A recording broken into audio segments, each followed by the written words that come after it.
प्रश्न एक, सन 1916 के ऐतिहासिक लखनऊ समझौते के संदर्भ में निम्नलिखित में से कौन सा कथन सही है? ऑप्शन ए, इसने मुस्लिम लीग और हिंदू महासभा के बीच पूर्ण विलय को चिन्हित किया।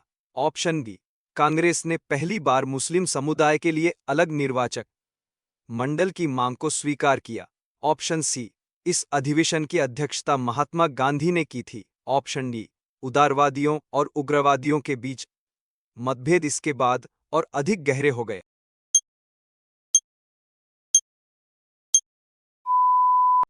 सही उत्तर है, कांग्रेस ने पहली बार मुस्लिम समुदाय के लिए अलग निर्वाचक मंडल की मांग को स्वीकार किया।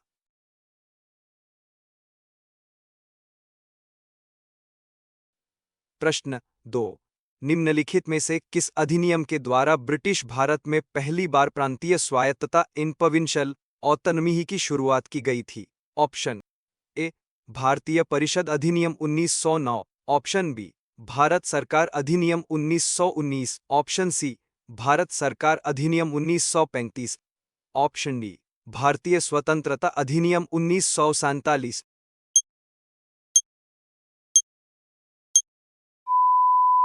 सही उत्तर है भारत सरकार अधिनियम 1935।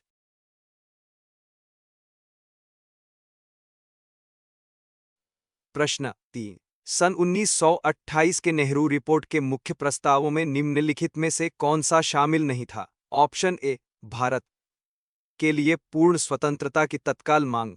ऑप्शन बी, डोमिनियन स्टेटस का दर्जा प्राप्त करना। ऑप्शन सी, मौलिक अधिकारों की घोषणा जिसमें धार्मिक स्वतंत्रता भी शामिल हो। ऑप्शन डी, भाषाई आधार पर प्रांतों के गठन का प्रस्ताव।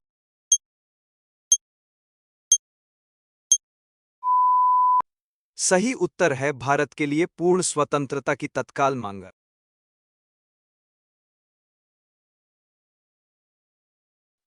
प्रश्न 4, सन 1940 के अगस्त प्रस्ताव के माध्यम से ब्रिटिश सरकार ने पहली बार किस मांग को मुख्य रूप से स्वीकार किया था? ऑप्शन ए, भारत को बिना किसी शर्त के पूर्ण स्वतंत्रता देना। ऑप्शन बी, मुख्यतः भारतीयों द्वारा ही निर्मित एक संविधान सभा का गठन करना। ऑप्शन सी, भारत का विभाजन कर एक नया देश बनाना। ऑप्शन डी, सभी राजनीतिक कैदियों को तत्काल प्रभाव से रिहा करना।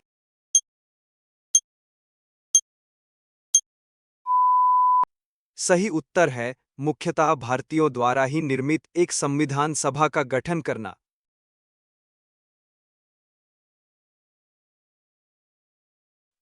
प्रश्न 5, क्रुप्स मिशन 1942 के असफल होने का सबसे प्रमुख कारण निम्नलिखित में से क्या था? ऑप्शन ए, मिशन ने भारत को डोमिनियन स्टेटस देने से पूरी तरह इनकार कर दिया था।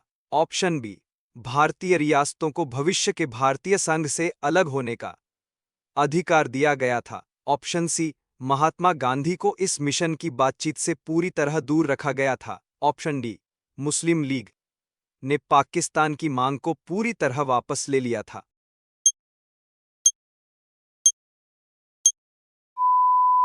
सही उत्तर है, भारतीय रियासतों को भविष्य के भारतीय संघ से अलग होने का अधिकार दिया गया था।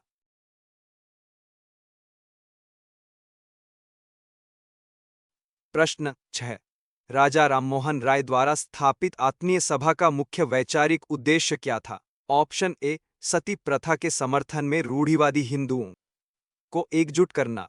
ऑप्शन बी, एकेश्वरवाद का प्रचार करना और मूर्ति पूजा का विरोध करना।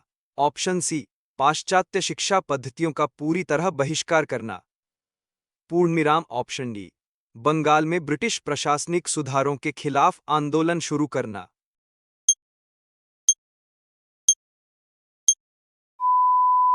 सही उत्तर है, एकेश्वरवाद का प्रचार करना और मूर्ति पूजा का विरोध करना।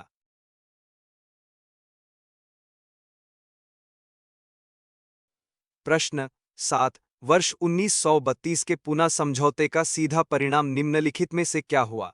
ऑप्शन ए, दलित वर्गों के लिए पृथक निर्वाचक मंडल प्रणाली लागू की गई। ऑप्शन बी, प्रांतीय विधानमंडलों में दलित वर्गों के लिए आरक्षित सीटों की संख्या बढ़ा दी गई। ऑप्शन सी, सविनय अवज्ञा आंदोलन को तत्काल प्रभाव से वापस ले लिया गया। ऑप्शन डी, कांग्रेस ने गोलमेज सम्मेलन में भाग लेने का निर्णय बदल दिया? पूनेराम।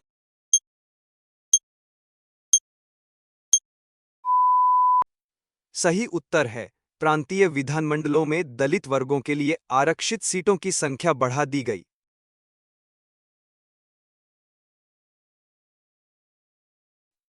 प्रश्न 8। लॉर्ड कर्जन द्वारा वर्ष 1905 में किए गए बंगाल विभाजन को किस वर्ष और किस अवसर पर रद्द किया गया था? ऑप्शन ए वर्ष 1909 के मॉर्ले मिंटो सुधारों के समय। ऑप्शन बी वर्ष 1911 के दिल्ली दरबार में जॉर्ज पंचम की यात्रा के दौरान। ऑप्शन सी वर्ष 1919 के जलियांवाला बाग हत्याकांड के विरोध में। ऑप्शन डी वर्ष 1916 के लखनऊ अधिवेशन में समझौते के बाद।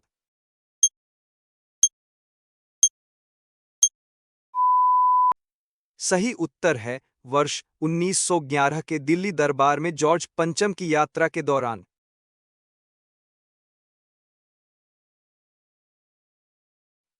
प्रश्न 9। वर्ष 1920 के असहयोग आंदोलन के दौरान स्थापित जामिया मिलिया इस्लामिया विश्वविद्यालय के पहले कुलपति इन चांसलही कौन थे? Option A Hakim Ajmal Khan. Option B Maulana Abul Kalam Azad. Option C doctor Zakir Hussain. Option D Mohammad Ali जिन्ना।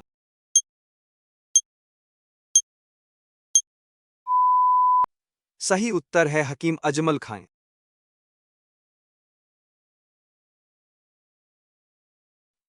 प्रश्न 10। वर्ष 1857 के विद्रोह के तत्काल बाद ब्रिटिश सरकार ने भारतीय सेना के पुनर्गठन के लिए किस आयोग की नियुक्ति की थी? ऑप्शन ए हंटर आयोग। ऑप्शन बी पील आयोग। ऑप्शन सी स्ट्रैची आयोग। ऑप्शन डी कैंपबेल आयोग।